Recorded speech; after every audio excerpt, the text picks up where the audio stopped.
bored, feel like you're going through the motions, or sometimes even feel bitterly disillusioned with life?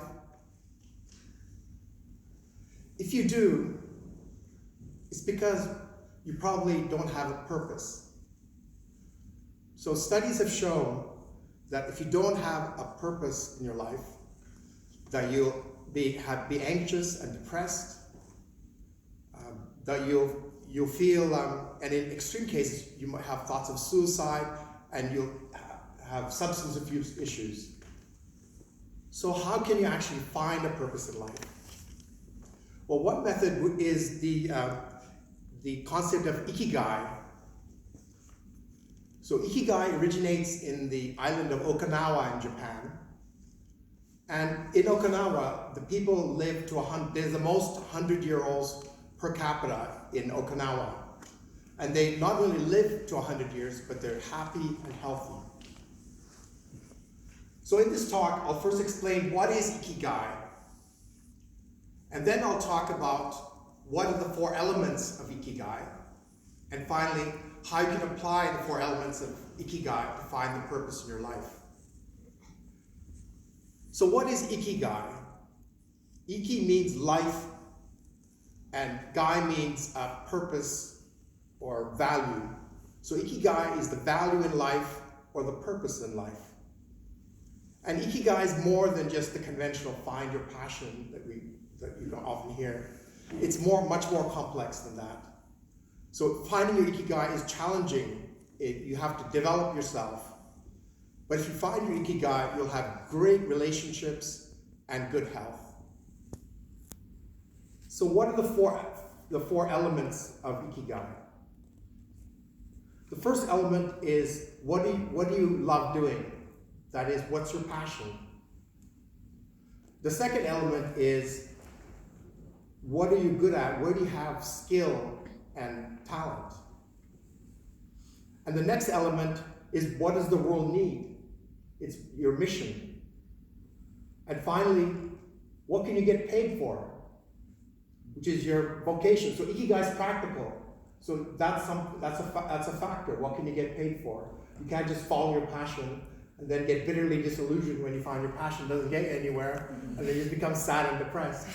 So Ikigai gives you a formula where you can actually look at the 4 different aspects and then try and integrate them to form a purpose both for your personal life and for your work life.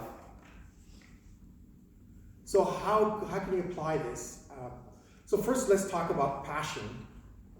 So passion is something that you enjoy, that you're good at, presumably something that you probably spent a lot of time, you've enjoyed it, you probably spent some time doing it. It might be something like dance or writing, drawing, music, anything that you've enjoyed doing. So personally, the things I'm passionate about are, I've done yoga for many years, I've done taekwondo, and I also enjoy writing as well. So those are 3 things that I enjoy, that I'm passionate about. So let's turn to what are you good at? And that's your skills and talents. We all have talents that where we actually excel compared to other people. And for me, I've always enjoyed science and technology. So that's one thing I'm good at, and I've done my degrees in university engineering. And also, another thing I'm good at is over the last few years, I've actually done a lot of speaking at Toastmasters, and I think I've improved my public speaking skills a tremendous amount. And I'm still on the journey to improve them even more. So if you look at what does the world need, I think one thing the world needs is for people to get off their smartphones and just meet each other in real life. And that's what the other thing that I think is important is that people actually develop to their potential. I think everyone has tremendous potential, but normally it doesn't get developed. And finally, what can you be paid for? So this is going to be a job, something you've actually been paid for. And presumably if you've held a job for a reasonable amount of time, you have probably some skill at it, or you're good at it. Maybe you don't, maybe it's not the thing that you love, but it's probably something you actually have some competence in. So for me, what have I been paid for? I've given courses, I've given a lot of technical courses, sometimes up to 10 days. and I get paid, quite well to do that. And the other thing I've done is I also have done a lot of engineering consulting, like managing projects, helping develop oil fields. So I've actually managed quite complicated systems. So given all those things, how do I sort of put it together to define my Ikigai? So in my personal life, I think the one thing I've taken on board is the importance of social integration, getting off your phone and meeting people in real life. So that's something I do quite often now, is actually I organize meetups, we go out to restaurants, I have people over to my flat quite often, and that's really made a difference.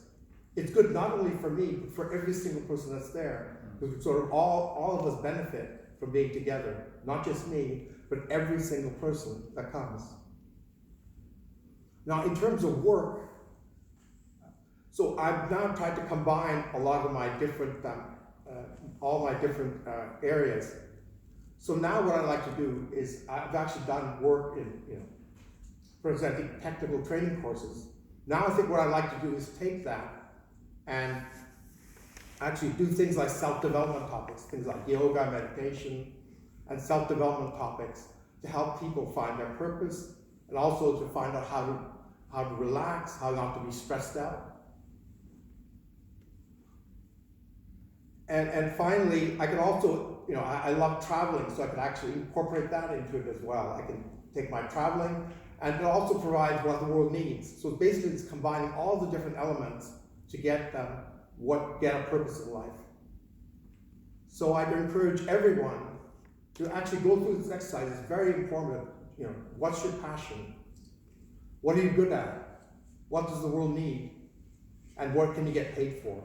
If you just write those lists and then see if you can combine them both at work and in your personal life, and you can find Ikigai.